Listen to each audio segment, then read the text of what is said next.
That's very true. Hey, everybody. I'm so excited to have Ashley here with me. We are talking about payment options. So, Ashley, you just had a really pretty horrible experience with payment options. I'd love to kind of hear your feedback on that and what you saw and what you would do differently. Sure. Yeah. So I'm Ashley. I'm a breeder of Dobermans.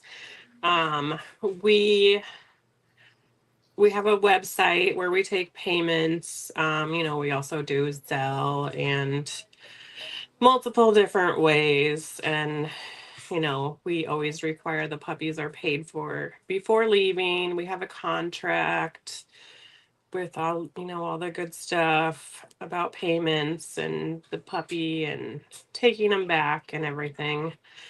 So we've never really had too big of an issue. But this summer, I had somebody contact me that wanted a puppy for um, their son's birthday, they said. So they wanted it like in a couple of days, which, is doable sometimes. Um, but that being, and so on QuickBook or GoDaddy, they just started doing ACH payments. So I've done maybe one other one, and it did take a few days for it to show up in my bank account rather than the credit card when they pay that way. It's usually like pretty much the same day. So these ACH payments, I was paid um, on like a Thursday and started making arrangements for them to get the puppies.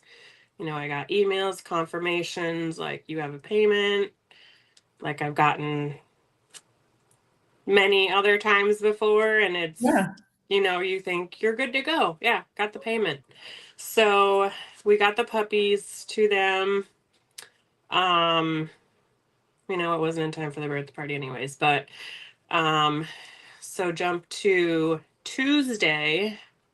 So not quite a week, but 5 days. I got an email from GoDaddy saying that all of the payments were returned, that it was invalid account, which I don't quite understand how you can pay with an invalid account and get it to go through. I still don't really understand. Pretty much when I contacted them, they said, we recommend waiting 3 to 5 business days before giving anyone your product Interesting. after they have paid. Yeah. So, which I had no idea. Right. ACH, I thought was an instant deal. I mean, that's why you're doing ACH and not a check. Right. Um, but yeah, 3 to 5 days. I then, contacted them. They claimed it was an error, blah, blah, blah. I sent them a way to pay through QuickBooks, which is also ACH. You can do credit cards and stuff, but then they add fees. And so I usually just do ACH. And it's a standard fee. That's not bad. So they did attempt to pay that way after I posted all their information on Facebook that they had tried to not pay for the puppies and posting pictures with them and whatnot. Um, and that was kind of the same thing. They paid me on a Friday.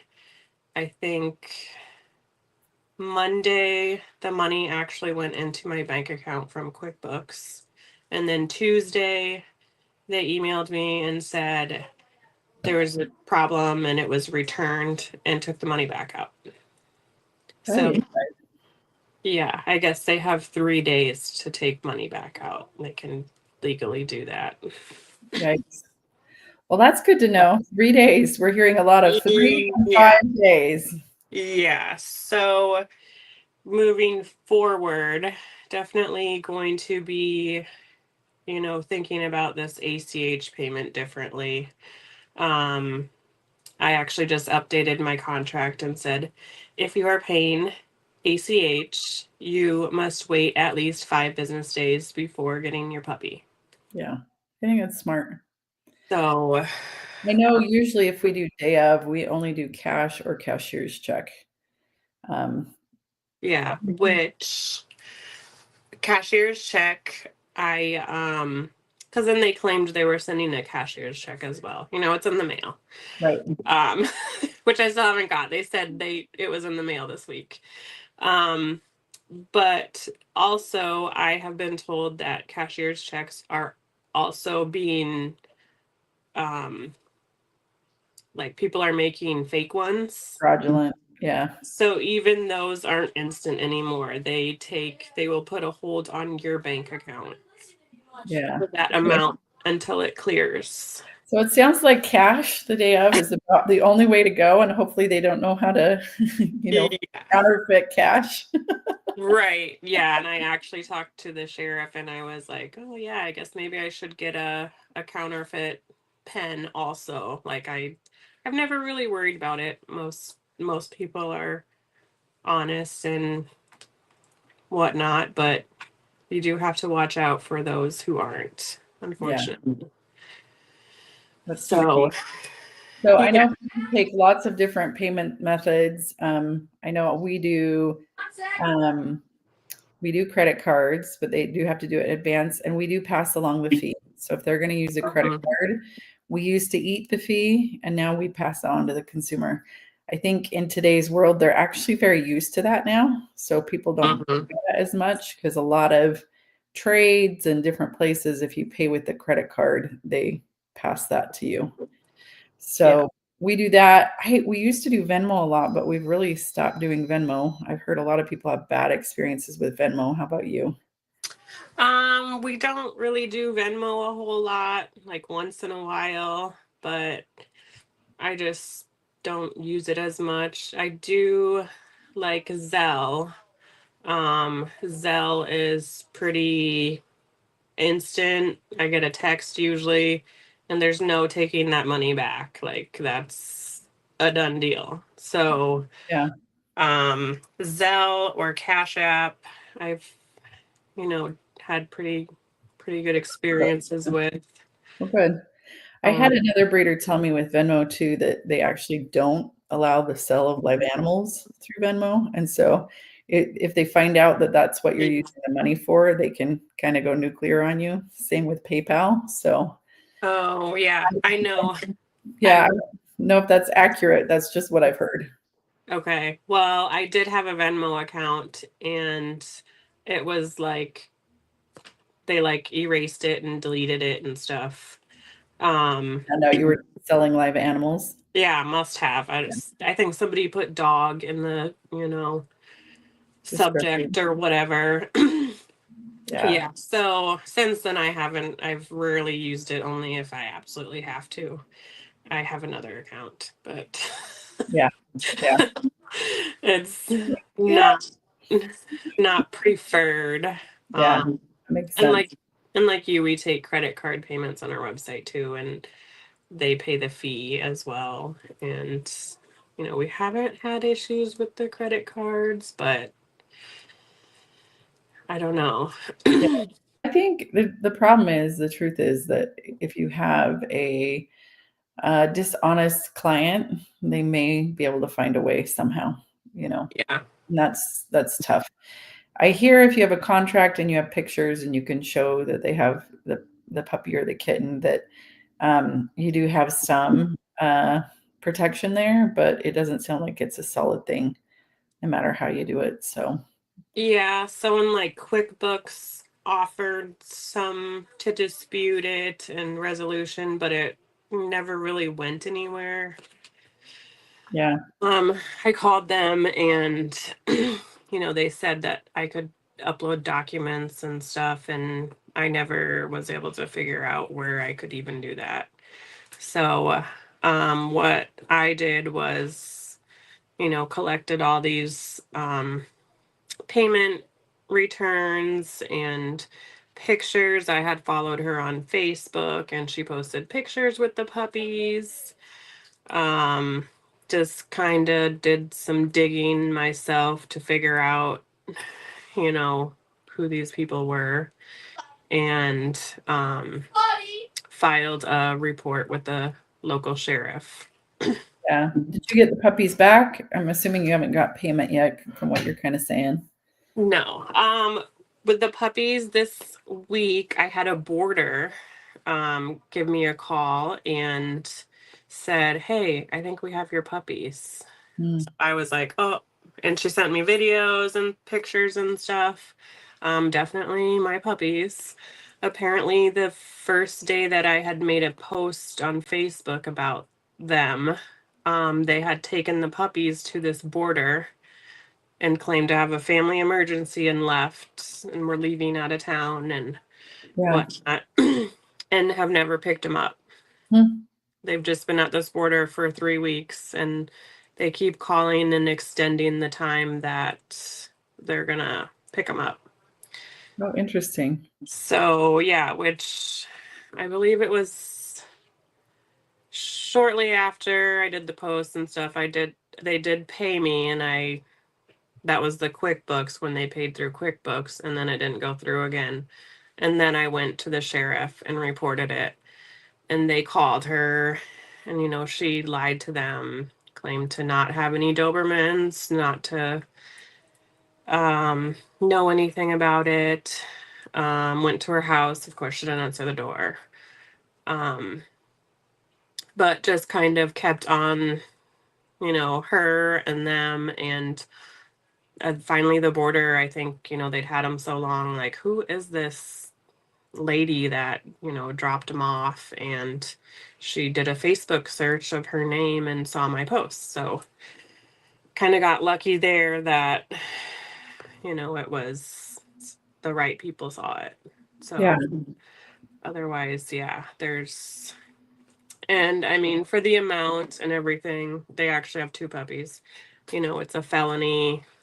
Like, it's a pretty big deal what people do, like, when Yeah. they're scamming you like that. So you need to stick with, trying to get your puppies back, not only for the financial part of it, but knowing where your puppies are and who has them. And Right.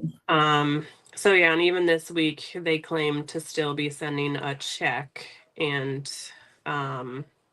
I said, I just want my puppies back. Like, I don't want your money. I don't want to deal with you anymore. Like, no. Can the police go pick them up from the border? So that is the part we're kind of dealing with now. um they It's kind of a different situation. The border is a corporate, owned by a corporation, so we're kind of just like, they are working with me and the sheriff and everybody to make sure that they're not, getting in any legalities Yeah. by giving them to me. And um, so it's just kind of a waiting game at this point, but they will not go back to these people. Yeah. And they did eventually say that, tell me that they would be fine with me picking up the puppies. Well, there you go. Hopefully that will come through then. If you have that in writing, hopefully that works for legal stuff. Well, he told the sheriff that, so as well, and I have, voicemail and stuff. So I don't think they will even, try to do anything at this point. Yeah. But I have plenty of evidence, Yeah. that there's no valid payment. Nothing's ever been um, gone through or anything. So yeah, it's been about 4 or 5 weeks now dealing with all of this. My goodness. What a mess. So yeah, I was very relieved when I found out where they truly actually were. Yeah. Well, thanks for coming on and sharing with us a little bit about your experience, and hopefully it will save a different breeder from going through the same thing. Yeah. So Yeah. And just as a reminder, everybody, we're kind of doing this live series as a way to help promote the retreat that's next month. We do have a mini summit coming next Saturday, but we also have the retreat, which is our once a year live event. It's in Utah. It's all inclusive. We include transport to and from the airport, housing, food, everything's included in the price. And we've got a lot of incredible speakers, presenters lined up for you. So if you can make it, we'd love to have you. We have a live option, which obviously if you were coming to the airport, it would be live. But I also hire a professional to come do live stream. So if for whatever option coming in person doesn't work, come to the live stream. It's not as great. I mean, I'll be completely honest. There's nothing better than being with other people and being able to have conversations like we're having right now with Ashley, with a whole bunch of breeders, and kind of getting those questions and whatever you're struggling with kind of answered. But if that's not an option this year, I strongly suggest you get a streaming ticket. You'll be able to interact with the presenters in real time. We'll read off comments when they ask questions, and we'll ask the presenter your questions. And then if you aren't able to make it the whole time, you will get a video playback. So you can find out more about that right here at the bhbcommunity.com under the retreat tab. And we will hope to see you guys there and let Ashley get back to parenting life. Yeah. All of us know how life goes. So thank you again, Ashley. Yep, you're welcome. Talk to you later. All right. Stop.